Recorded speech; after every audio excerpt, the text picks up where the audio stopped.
Bagi Anda yang baru saja bergabung, berikut berita utama kami hari ini.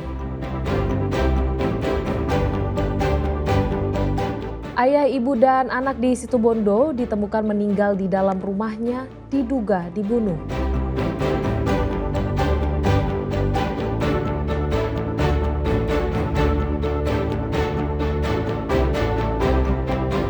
Hujan kerap turun, namun pedagang trompet tetap memburu asa jelang malam pergantian tahun.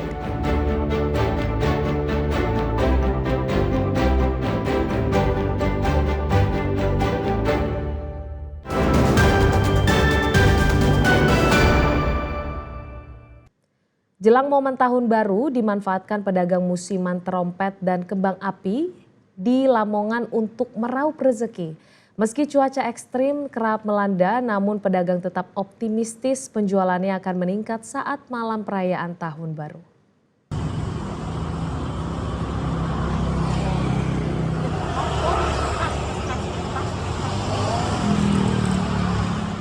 Menjelang perayaan malam pergantian tahun baru 2026, pedagang musiman kembang api dan trompet mulai ramai memadati sejumlah pasar tingkat kota di Lamongan.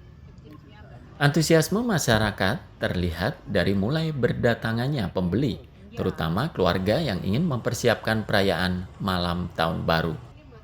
Namun, di balik ramainya aktivitas jual beli, para pedagang mengaku menghadapi tantangan tersendiri.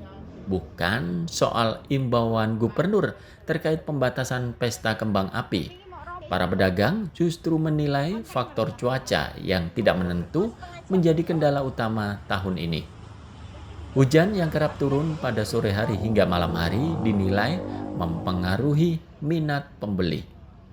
Salah satu pedagang kembang api, Romlah, mengatakan tetap optimistis menjajakan dagangannya meski sempat mendengar adanya imbauan pembatasan pesta kembang api. Menurutnya, hingga saat ini penjualan masih berjalan normal. Hujan yang sering turun menjadi hambatan terbesar karena pembeli cenderung menunda datang ke lapak. Meski demikian, ia meyakini puncak penjualan akan terjadi tepat pada tanggal 31 Desember mendatang.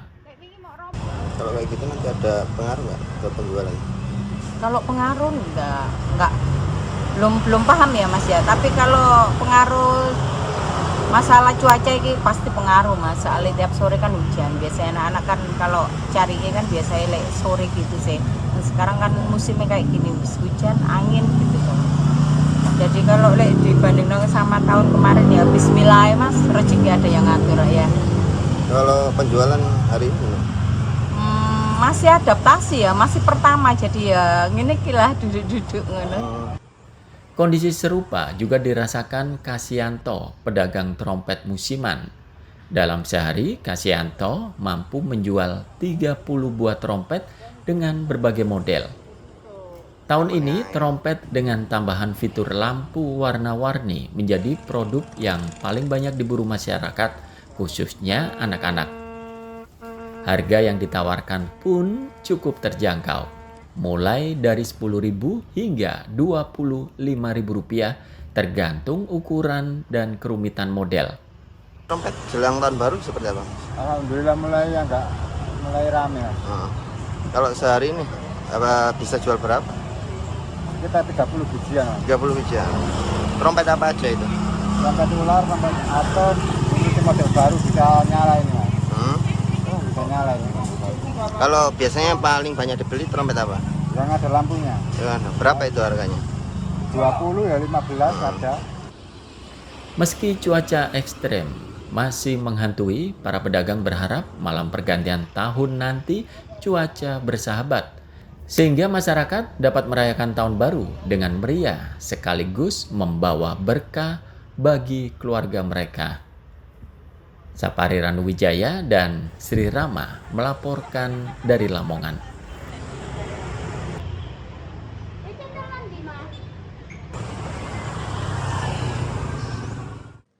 Karapan sapi unik digelar komunitas Prabulinggih, sebuah komunitas sapi bajak atau brujul di Kabupaten Probolinggo.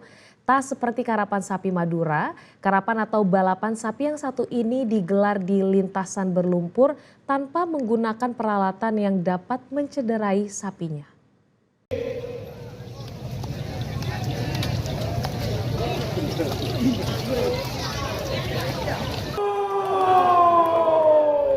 Beginilah keseruan karapan sapi Sakak yang digelar di sebuah area persawahan di Desa Jangur, Kecamatan Sumber Asih, Kabupaten Probolinggo. Arena karapan sapi Sakak ini berlumpur. Selain itu, peserta juga dilarang menggunakan peralatan yang dapat menyakiti sapi, seperti cambuk dan penutup mata. Tradisi unik yang digelar komunitas pemilik sapi bajak atau brujul ini rutin diadakan setiap tahun sebagai rangkaian pesta para petani di musim tanam yang puncaknya di penghujung tahun. Sebanyak 32 peserta ikut meramaikan karapan kali ini. Selain tuan rumah dan beberapa peserta dari Lumajang, Pasuruan, dan Madura. Sebelum turun di lintasan, pemilik sapi biasanya telah melakukan persiapan jauh-jauh hari, hingga saat berada di arena balap di sebuah tempat khusus seperti pedok atau garasi balap mobil formula atau motor.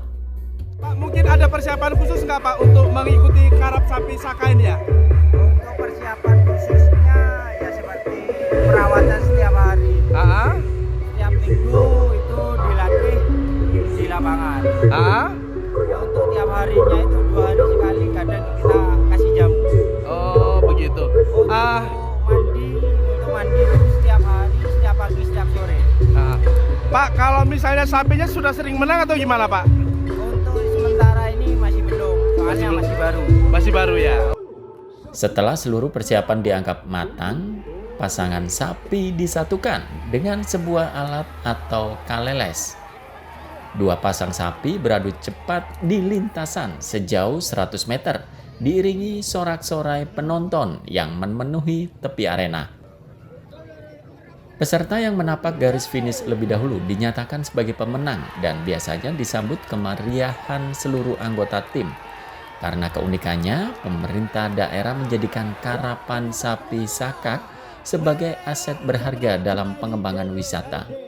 Ini tidak hanya sekedar lomba, ini tradisi, warisan sekaligus ini merayakan, mengenang kembali bagaimana petani dulu pada saat menanam. Ini kan membangun kebahagiaan, membangun optimisme ya, agar apapun cuacanya pada saat menanam itu harus penuh dengan kebahagiaan. Ini kita rayakan di dalam karapan sapi Saka. Jadi semoga ke depan besar harapan kami ini jadi satu agenda resmi terkait dengan pariwisata Kabupaten Probolinggo. Nah, ini salah satu sesuai dengan konsep kita nature, culture, and sport tourism. Karapan sapi Sakak juga dijadikan ajang silaturahmi bagi para petani, terutama para pemilik sapi bajak atau brujul. Tak cuma hadiah, harga sapi jadi meningkat setelah menjadi pemenangnya. Dan di Ari Gafur dan Sri Rama melaporkan dari Probolinggo.